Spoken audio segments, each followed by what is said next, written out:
Welcome to Cider Chat. In this episode, it's part 5 of the Building a Cidery series with Soham Bahatt of the Artifact Cider Project. Going up.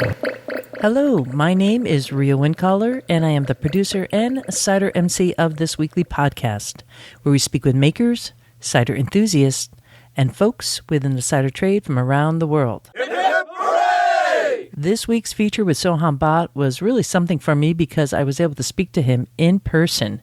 We met all masked up, so it was quite the interview. So I'm super stoked to share it with you. Whether you are a business owner in the cider trade or not, you're going to find some depth into this interview that I think will really resonate and help you move forward. And also some great tips on equipment. Before we get to that feature chat, we're going to have a wee bit of news out and about in Ciderville. I posted at the Cider Chat Facebook page my daily notes of attending CiderCon 2021. So you could just go to that Facebook page and check it out there. Or you could also go to the show notes for this here episode 259, because I will have the post right on the show notes there. And it's a little bit of my take. I was counting the folks coming in, try to give you a timeline as I was, working out my experience of attending a virtual conference. It's really the first virtual conference I've attended. Of course, like everyone out there, we're all doing these kind of video conferencing, but doing ongoing conference, well, actually, that's not true. I did do one with craft brewers, but this one was so much better because that was via Facebook, and they used a different format for CiderCon. So kudos to the organizers. I loved it. And you gotta admit, anybody who listens to Cider Chat was, I hope, tapping your feet right at the get-go. Each day they kicked off CiderCon with We Like Cider, which is the theme song to Cider Chat. And evidently they also ended the conference too with We Like Cider. So that was just a gas for me because, of course, I wrote that song and I'm singing on it along with my cousin Jay. And I'll tell you, singing with that guy is just, wow. He and I are really super, super close, and we grew up together. And so singing is just like being in the heartbeat together. What can I say? We're in the same sandbox. So that was like a special moment for me. Also, the Fermenting with Quince workshop went on, and for those who didn't get to see it, you will have an opportunity to do that. If you couldn't attend CiderCon, I'm going to be posting that same video of our entire panel discussion to the Cider Chat YouTube channel, and I'll keep you up to date when that actually goes live. I'm going to be holding it back a little bit because, the American Cider Association, they're trying to work with their members, and right now, if you're a member and you signed into CiderCon, you could go back and watch the entire thing from the beginning, as far as I know. So that's a new age that we're living in. But what an opportunity to see folks. It's just, I'm just wrapping my arms around people and giving them virtual hugs, and I really, really dug that. Of note, before we move forward, is that Soham Bahatt, who is our featured guest on this week's episode, just became elected onto the board of the American Cider Association. So that's cool. And the other key thing is that the association now has a new president, and that would be Eleanor Leger of Eden Specialty Cider. And I know that you've heard me talk about her before if you are a regular listener of Cider Chat, because I just revere this woman. Okay, we could start with the products that Eden makes. It's just, it stops you in your tracks. Quality, customer service all the way. And as a person, she is just a beam of radiant light. I just dig her, yet again. Last week we were talking about Izzy. This week we're talking about Eleanor. It's outstanding to be surrounded by so many cool, wonderful people. She's been a long-time supporter of Cider Chat. She kind of keeps that on the down low. But I'm just thrilled. I'm thrilled for her to really get to see her set of skills that she brings to the table have the ability to really help the association move forward. I have no doubt. Excellent choice. Talk about cider going up. I got a note this Monday from Fermentus telling me that Kevin Lane, who was at the CiderCon trade show, and it's where vendors go live and are able to talk to people in real time, kept on hearing from folks coming in about the Q&A with Fermentus. I loved it. Hey, thank you so much, Ciderville, for letting my sponsors know that you're listening. It means a lot, and that really carries it forward. They're stoked, I'm stoked, and I hope you're stoked too, because we're going to go to another Q&A with Fermentus and hear Kevin Lane talk about whether or not beer yeast or wine yeast is something to use with cider. Hello, my name is Kevin Lane, and I'm the Technical Sales Support Manager for the Americas for Fermentus. You could use really any yeast for the reason that yeast is yeast, and it's humans that actually apply that name to the different strains. So it's humans that are categorizing the yeast in different ways for specific types of products. Now, you could use a beer yeast, or you could use a wine yeast, or distilling yeast, or any of the different categories of yeast that humans have made. The only thing is that, for one, you're not entirely sure about how that strain will react in the carbohydrate profile of apple juice. And number two, you're not really sure how the flavors produced by a certain yeast strain will impact a cider in one way or another. Now, from experience, I know that we have some customers that are using more or less an English type ale yeast strain to make their cider, or even an American ale type yeast strain. And we also know that cider makers are using some of our wine strains to produce their ciders, and that's fine.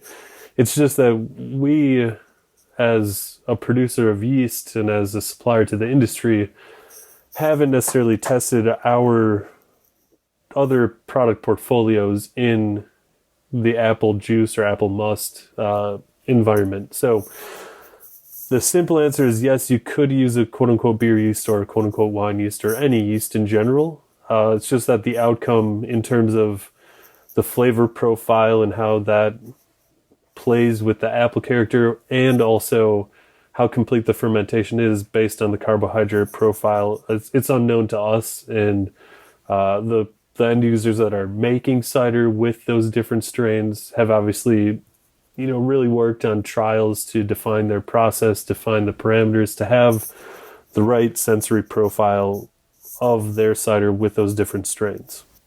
Thanks, Kevin Lane. If you want to find out more about Fermentus and the yeast that they offer specific to cider, go to fermentus.com. It's time now for part 5 of the Building a Cidery series. And this week, we're looking at the workings behind an urban-based cider company who sources juice from the orchard and then ferments on site in a much more urban landscape. In part 3, we had Courthouse Creek Cider Company based in Virginia, and they have their orchards on site. And then last week, we spoke to Steve Garwood of Ragged Hill Cider Company, again, a cidery that has their orchards based on site. With Artifact Cider Project, it's a little bit different. They have 2 different sites, both of which have tasting rooms, one in Cambridge, Massachusetts, and the other in Florence. Whereas Courthouse Creek and Ragged Hill are both orchard-based cideries, Artifact is truly an urban cidery model in that they are sourcing the juice, it's being delivered already pressed to the cidery, and then fermented on site at either the Florence location where the bulk of their product is made, or in smaller batches in Cambridge. Either way you scoop it, it's all a good deal, and they're making quality cider that is obviously resonating with the consumers. Let's all now grab a glass and join this chat with Soham Bahatt of the Artifact Cider Project as he dials us into the history of the business up to today. These days, at least, you can choose between whether you want to produce it yourself or you want to have somebody else or borrow some equipment or something like that and do it in somebody else's shop. Back then, we didn't really have much of a choice other than to produce it ourselves. The first question was, okay, well, what kind of scale are we looking at? And what are our goals for this initial part of this? We still both had full-time jobs. It's the first business that either of us had ever started. we weren't ready to just jump right into the full on. So the idea was to figure out a way to do this as a side project and just kind of see how it goes. See how, do people like the cider? Can we actually make this? Can we fulfill orders? Is there a demand for it? Can I ask you, like, on a side project, you're still working another job? Yep. And so it's still kind of a side project for you in a way. Oh, no, today I'm not, no. Today you're not, okay. No. Okay, I've been I'm full-time for mistaken. 3 years now. Okay, all right, Yeah. well, great. 3.5. Congratulations. Thanks, yeah. A little bit later, but Yeah. But see, this is how I'm trying to catch up. Yeah. Like, what advice do you have for somebody, and many people are, doing a side gig and then opening a cidery? I mean, how do you do that life-work balance there? Being in our late 20s helped. We didn't really, if I had the level of responsibilities I have today, maybe I never would have done it. And I think there was a lot of it which was just persistence and sacrifice, which probably looking back I wouldn't have done that way. But I will say that the way that it used to be in that first year, once we found the space in Springfield, built it out meant it was an auto body garage, and like even a hobbyist level auto body garage. It wasn't like, a really nice garage. It was an actual like basic home garage with a concrete slab floor, no drains or anything. We had, a tap of water, a bathroom, a sink. Yeah. In one room, no forklift, nothing. No equipment really. And we used to get a juice by the tote. Brought in, not even the tote didn't even enter until the second year. The first year was just one tote would show up in the back of a van. I would pump it from the back of the van into like smaller tanks. It was very, very basic. And what I would do is I would work my full-time job during the days. And then when I needed to drive out, I would drive out after work. Probably hang out there until... And where were you located? Cambridge. So you've been in Cambridge this whole time? Yep. Yeah, I had recently bought a condo, so I was kind of locked in on the real estate there. All right. And my girlfriend, now wife, was worked downtown, so our life was pretty much there. My job was there in Cambridge, which was allowing me to do all of this. We kind of put our own little bits of money together that we had, whatever that was for a 27-year-old or whatever, and built this little facility. And I'd drive out on nights and weekends. That initial phase while having the job, I mean, it was a struggle in the sense that we were just kind of so new to do any kind of business venture, and even cider making to a certain extent. Doing it starting to scale it up from a hobbyist scale to starting to get into hundreds of gallons and then thousands of gallons is no small endeavor. And there are a lot of mistakes that come along with it. I think the good thing for the two of us was that because we started so small, because we started with our own money, and it wasn't like we were looking at lending, appeasing an investor or a bank or something, our mistakes were small, and they were like a couple $1,000s at a time. Instead of becoming, nowadays a mistake can be a couple $100,000. So in the beginning, I was definitely looking at it from a much more industrial perspective, because I was coming from an engineering background, working with bioreactors and cultures and things like that. And so a lot of it was focused on words like optimization or, whatever it is. And what I found is that over the years, I've kind of boomeranged out of that. And it became, over the years, it's become a lot less technical and less about control and a lot more about cooperation with the cultures, with the varieties, whatever it is, and trying to coax out what's already there. And I think that there's a certain bit of confidence that you have to have for that, and there's a certain bit of knowledge that you have to be able to do that. And I think the first 3 years was definitely me trying to figure out what my voice as a cider maker is or was. And I think that now I'm starting to get to a point where I have a grasp on what it is that we're about. And I think that how many years has that been then? 7.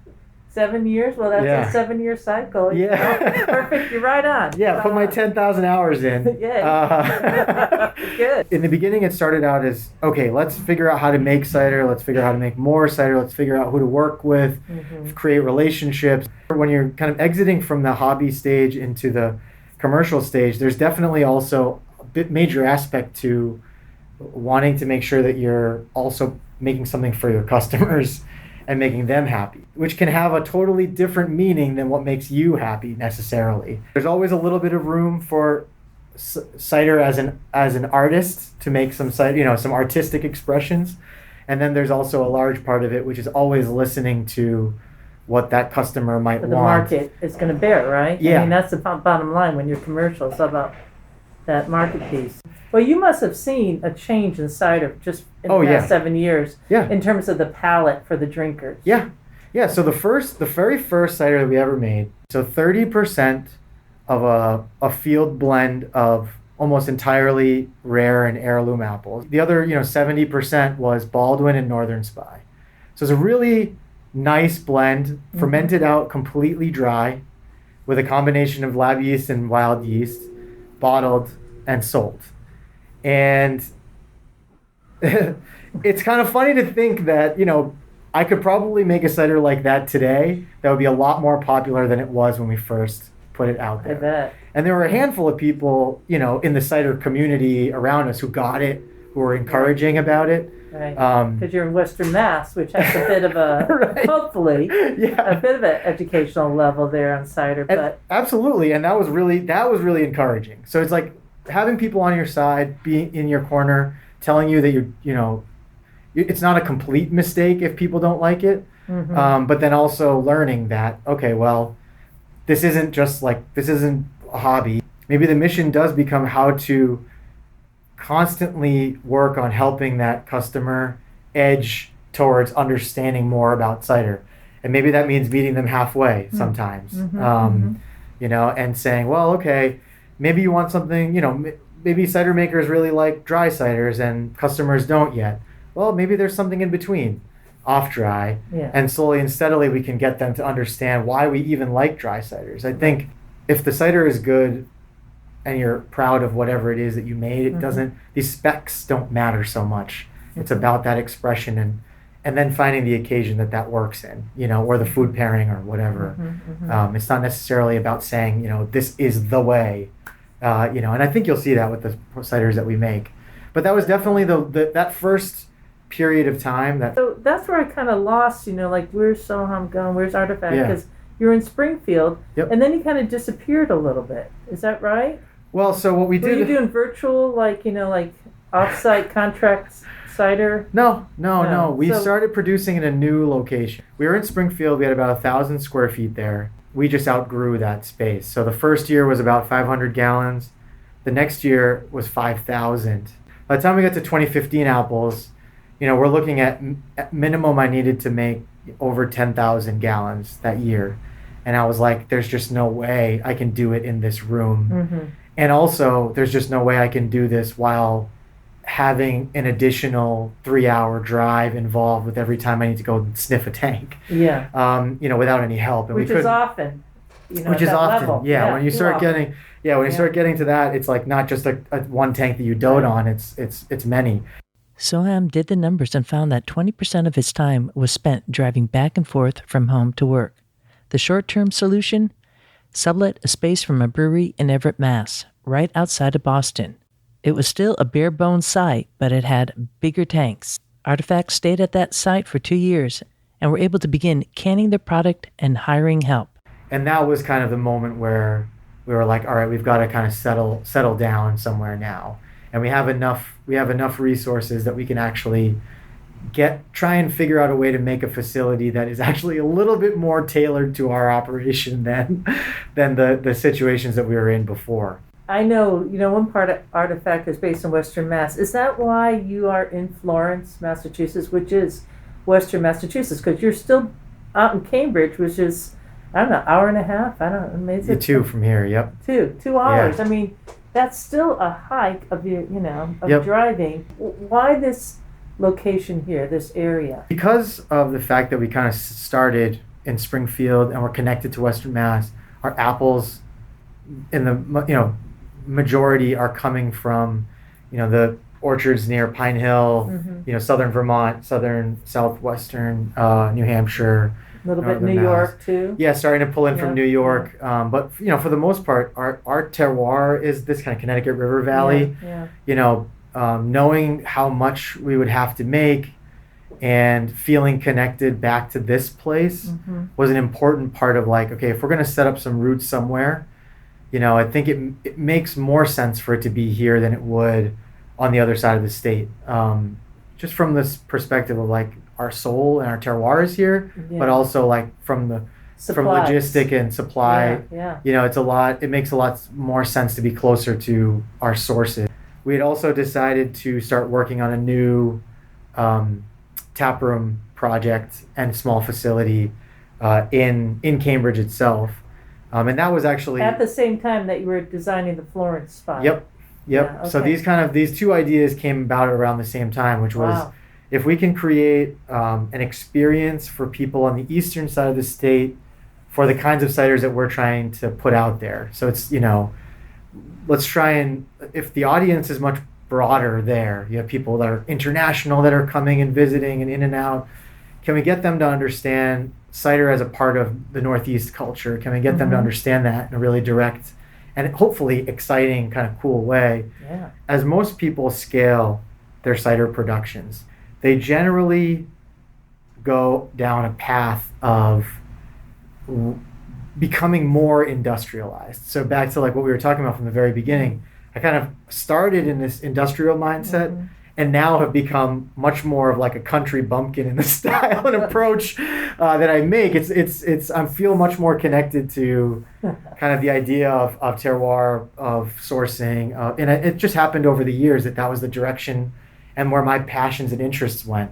Yeah. And so instead of thinking about this as something industrialized, which is we need to focus on economies of scale, we need to focus on utilization of space. Time shortens because you want to be able to take that small space and squeeze the most out of it. And what we decided to do here was actually kind of zag the other way, which was as we grow, I want to, just as a baseline, build in time into our cider fermentations in ways that other people at our scale generally don't. I've heard of 3-day, 4-day fermentations. For certain like a beer. producers, Punching it through. exactly. Like beer, Just punch it through, nutrients, kind of get it through, stock juice, whatever. What we're trying to do here is at the very least, seeing cider in every batch that's at least maybe 2 months old. Some even longer than that. Putting in aging in poly tank versus just focusing on stainless steel, as the only source of tank material. So can I step back there? Cider that's 2 months old, so that's from start to finish. At least, yeah. At least. And so and just for listeners to know, that's unusual for a modern cidery. At that level, because they're kicking it out of Soham saying. Yeah, if you use a versus- commercial yeast, it can take, you can ferment from, let's say, 12 bricks to 0 bricks with a healthy fermentation, even with temperature control, in about 2 weeks. I asked Soham, with the new facility in Florence, is the estimation for production on track? It always swaps between being a production problem and then it becomes a sales problem. In the beginning, when we started out, we made so little that it was relatively easy for that to disappear. Okay. But then, then it's like, oh, there's all this demand. So now we gotta make more. So making more means, oh, well, I gotta invest in XYZ pieces of equipment. You want to think a little bit ahead. You don't want to lock yourself in too small. So you build in a little extra. So then at that point, it's like, oh, well, I can be making 10,000 if you'd like. And so then it becomes a sales problem. Well, I got to make sure we can sell that. Yeah, and then it becomes, well, the sales guy, well, it looks like we might need 20 next year. It's like, well, my equipment only goes to 10. Yeah. So then you kind of go back and forth and you alternate. And then there's also the other major and most important aspect of all of this, which is something that if there's any one thing that anybody listening to this takes home, is work on your business plan and your business model. Know your model.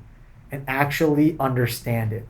I think that, it took me as a science-y person, artistic, creative person to ever even understand the world of money, and to understand why it was so important. And it was good to have a business partner who did understand that stuff. And for us, after the first few years, the conversation started becoming, okay, well, how far do we even want to go overall, like in life? Not necessarily just what's next year look like or what does the next 2 years look like. And for us, the decision, and this is the decision that everybody's going to have to make, is your plan to just grow to infinity? Like, I'm just going to keep going until the market or the world stops telling me that they want it? Am I going to just chase demand forever? Or are you going to find a level that you want that is sustainable as a business? So sustainable means, you're covering your costs. Maybe you have a tiny bit of profit. Maybe not necessarily highly profitable, but some profit so that you can cover those extra costs if something happens or whatever, and you can kind of keep that going. And maybe not necessarily fulfilling all the demand that's out there. I think that there was a time when we started Artifact that, like, even the community of entrepreneurs, the mindset was to just think about growing any business that you're working on to infinity. And somewhere along the way, about probably 3 or 4 years in, maybe 3, we said, I don't think we want to grow this to infinity. We want to get to a point where it's sustainable for us, but also, we can still maintain some of, like, the mission, the soul, the culture of our company. Keep it small. I would like for Artifact, and I think Jake and I both we do feel this way, which is that it's important to go deeper than broader. We want it to last for a really long time. I say this to people, and it's not marketing bullshit, that, like, what does it take to make a 100-year company? Does that mean that you necessarily grow too fast? And always kind of in our minds thinking, well, we're contented with that scale that we're at. Will keep us always focused on the customer, focused on what we're making, the suppliers, whatever, instead of only thinking about, like, the money aspects of it. So just kind of keeping those things in perspective and trying to make sure that the number one focus is on making sure the cider is really good, making sure that the customers are heard, and not necessarily outgrowing our suppliers. Knowing what you need right now to be able to be content and viable and quality. Yeah. That's really good advice. It's extremely important. So let's talk a little bit about equipment and just the space. What is the size of the facility here? Like, square footage. We just added a little bit of extra space. So we're now at about 12,000 square feet altogether. Was that unplanned extra space? It's just storage space, yeah. Okay, all right, yeah. Okay. Unplanned extra storage space. Yeah, so it happens like that, right? Yeah.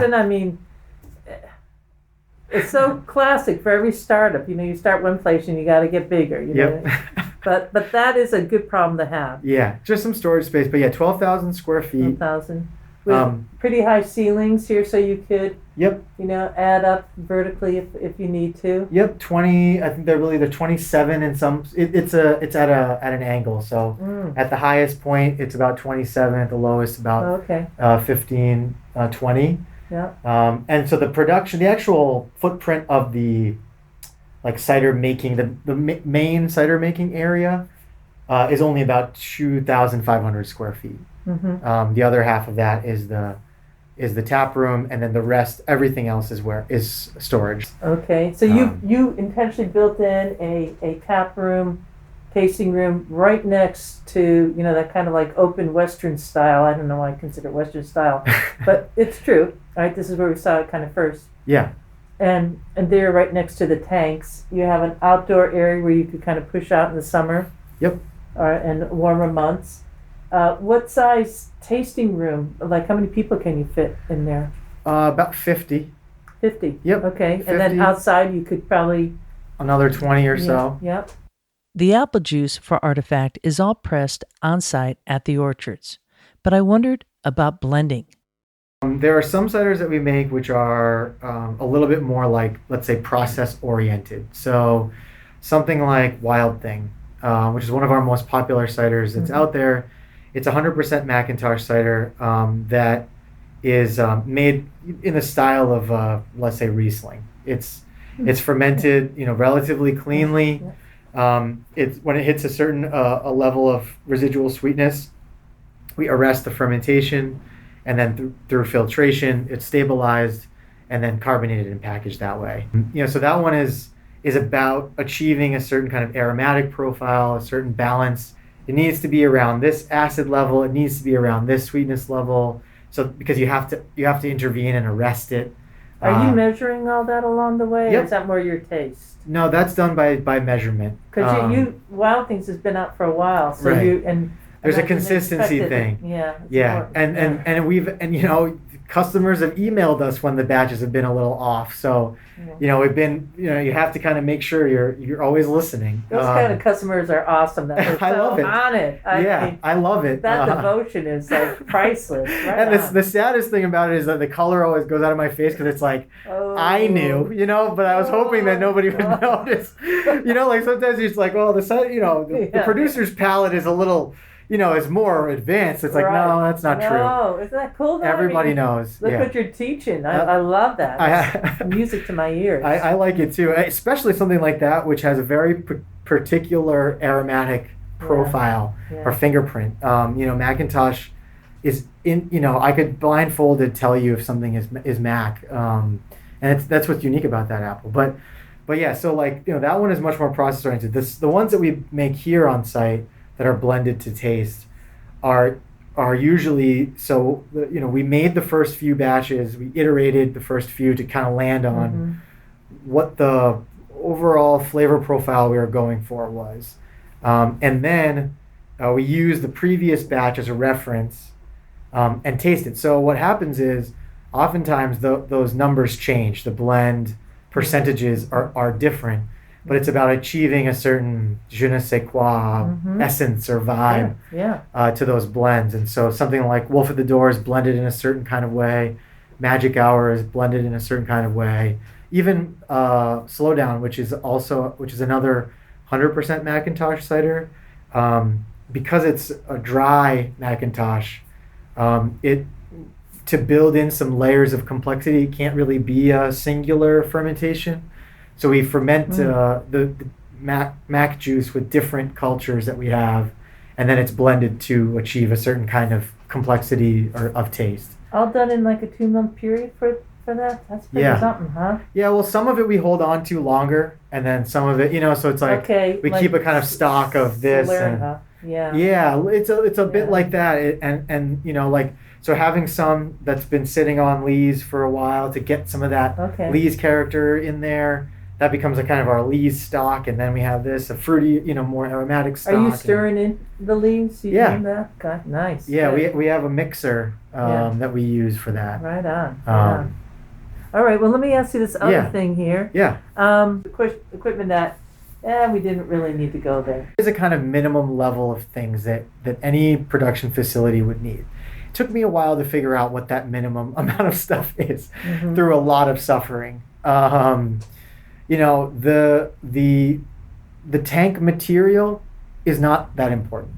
So I know everybody has an idea, it's got to be steel and whatever. Many, many years we used high density polyethylene totes. And I know some of the most extraordinary cider makers in the world, even locally, still use these and make, sublime ciders using those. So there's absolutely nothing wrong with poly tote. In fact, I'm so into that material that we have 3,000 gallon I see those over poly tanks because I like what that material does. Totally. So material matters very little, but you do need some space, and you need the tanks to have a certain amount of fittings on them. And so if it's an IBC, an intermediate bulk container, which is the cube plastic tote, big square plastic container. If you get that, invest in putting the correct fittings on there, and you want to make sure that everything is standardized to tri-clamp style fittings. which were actually pioneered in the dairy industry, but are used in any kind of sanitary production environment. It's universal. These parts are universal. You can buy them used. You definitely don't want to set yourself off on the wrong foot by having to worry about threaded fittings and or DIN, which is a German standard or European standard.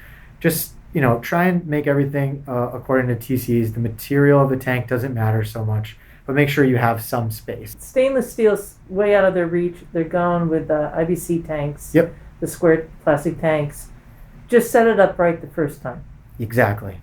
That's it. Exactly. And then they could probably even avoid the stainless, really, for years. I mean, in many ways, it's just kind of for the people in the tasting room to see, oh, cool, look at that stainless. They don't love it like some of us might, but you probably could have gotten away in here with all just big IBC tanks. Yeah. I think the thing that stainless buys you is stainless is a reductive environment. Meaning that it's impervious to any kind of air, whereas plastic isn't. So if there's anything that you want to make that really retains its fruit character, and or if you want to do some really long-term aging, or these kinds of like lees projects and things like that, steel can be good for that. If you're looking to do any kind of temperature control while you're fermenting, stainless is good for that. Steel is good for that because usually you can jacket it, or they come with built-in jackets that, if anybody has ever fermented anything over the summer, they know that it can get a little crazy with the temperatures. And, if you're making Saison and you're a brewer, that can be a good thing, Right. But not necessarily depending on what your goals are with the cider that you're making. So steel can be a good material, plastic can be a good material, wood can be a good material, concrete can be a good material. It all depends on what kinds of ciders you want to make. So don't get too fixated on that to start, I guess is what I would say. Good advice. Another part is, people think, oh, I need a bright tank so I can chill things and carbonate them and whatever. Honestly, I'm finding that the more and more time goes by, the more and more we're doing bottle conditioning, and we're even starting to do can conditioning. Ciders made that way have a really, really excellent, elegant quality. Which I think is, in some ways, maybe one of the best expressions of cider. And so, if you're focused on carbonation, and you don't even need to worry about that, you can just do it the homebrew way, and add yeast and do a tirage and do the whole thing. So, don't worry about steel so much and those kinds of bits. But beyond the containers and setting it up the correct way with tri-clamps. Investing in some decent hoses that you can do your work with. Probably the single most important purchase you can make is a pump, a good pump. All right. I struggled for years. I bought pumps off the internet. I bought, from homebrew websites. I'd be spending hours and hours trying to get them to do this or that or prime, or loses prime in the middle of a transfer, and then it's the difference between a very powerful centrifugal pump and a medium power impeller pump is about $1,000 or so. You could probably get a centrifugal pump for about $2,000, like a professional commercial centrifugal pump. An impeller pump you can probably get for around $3,000. That $1,000 is like you just took you gave yourself 10 years on the end of your life. For the amount of stress that thing will save you. So an impeller pump is probably the workhorse of the cellar. It does everything from cleaning to transfers. Do you have a particular brand that you like using then? We have an Inoxpa pump, which is we bought it. It's an Italian-made pump head with this kind with a motor on it, and it comes all pre-assembled. But I've also heard good things. There's an American company, I forget what the name of it is, like American Pump Supplier. So look up American-made impeller pump, and I've heard some good things about that pump that people really like. So yeah, the brand name, I think just look for a reputable quality product. Yeah. Do your research. Yeah, do some research. Get a good one. Exactly, get a decent one. Good. You shouldn't need to spend more than $3,000 on it. $3,000 to $3,500. It's a self-priming pump.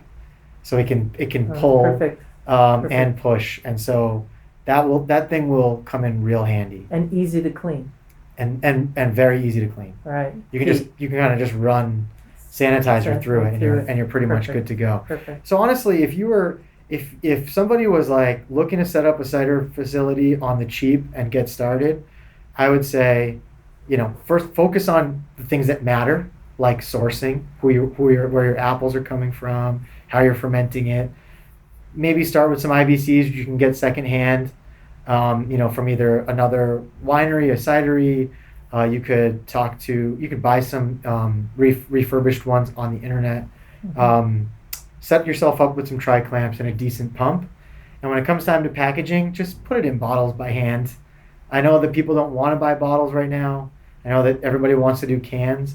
But when you start getting into the can world, that's when you start having to worry about all these other investments. And cans are hard to get right now anyways. Right, yeah, they And are. that might change, in the next year or so. Yeah, they So it's are. ready to go, but Exactly. So yeah. you can, if you're really excited about making cider and sharing your art with somebody, focus on those things first. Good. And the palette for artisanal 750 ml ciders directly sold through a website is much more than it was 7 years ago. You can get away with it being a hobby for a while that way. So that would be my advice. Good advice. Yeah, right on. And then equipment that I don't really care for. Yes. Oh, I mean, you every once in a while you get something that is a lemon. I think that it really just depends on what kinds of ciders you make. So,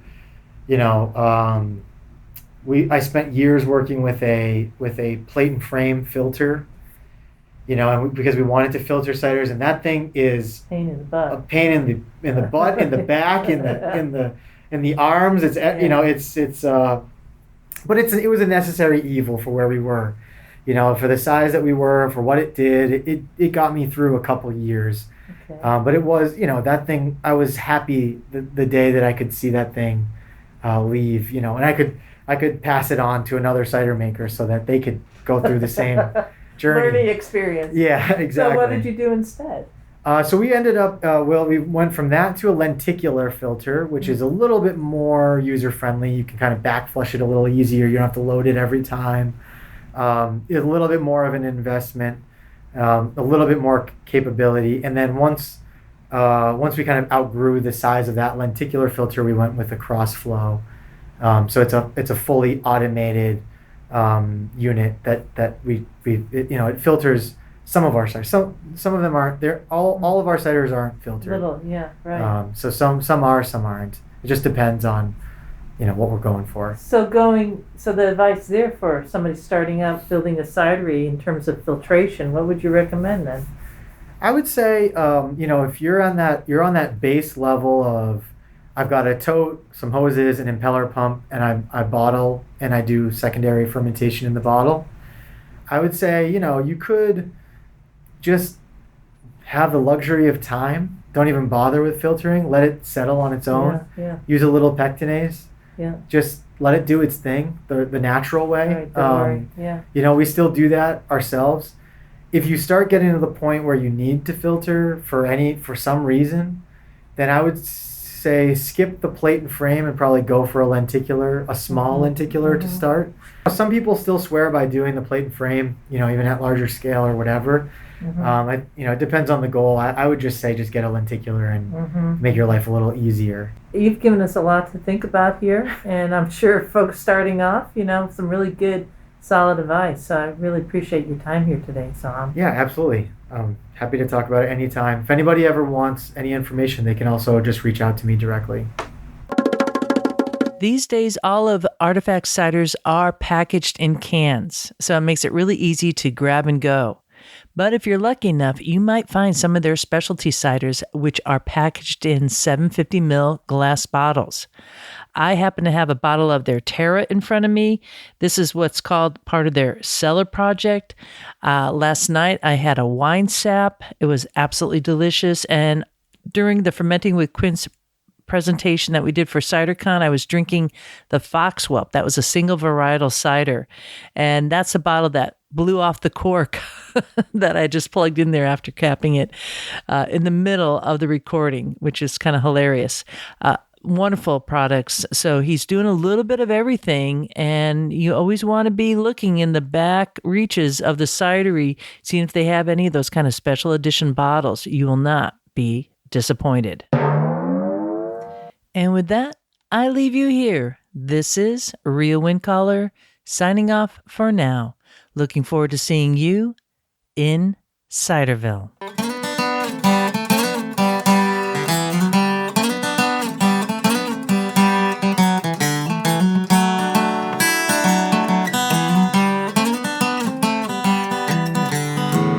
We like cider, we like palms, we love orchards and having fun. There is a reason why we do it like this. Oh yes there is. There is a reason why we do it like this. Oh yes there is. There is a reason why we drink it like this. Oh yes there is a reason.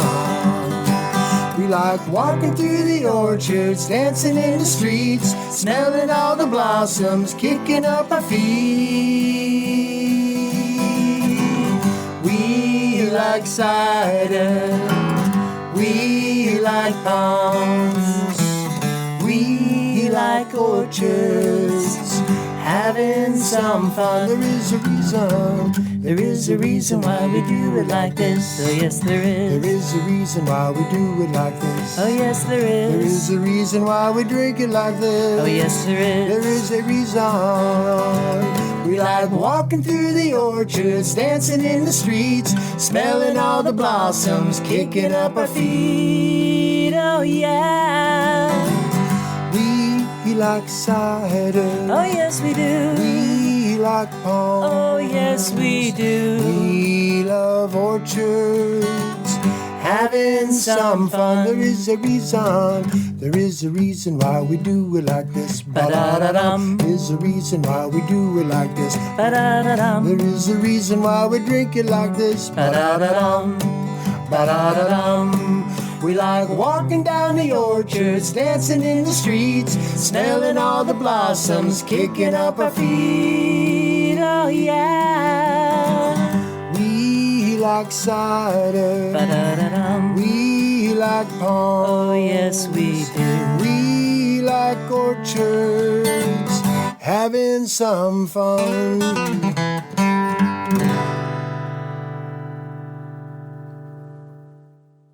Yeehaw!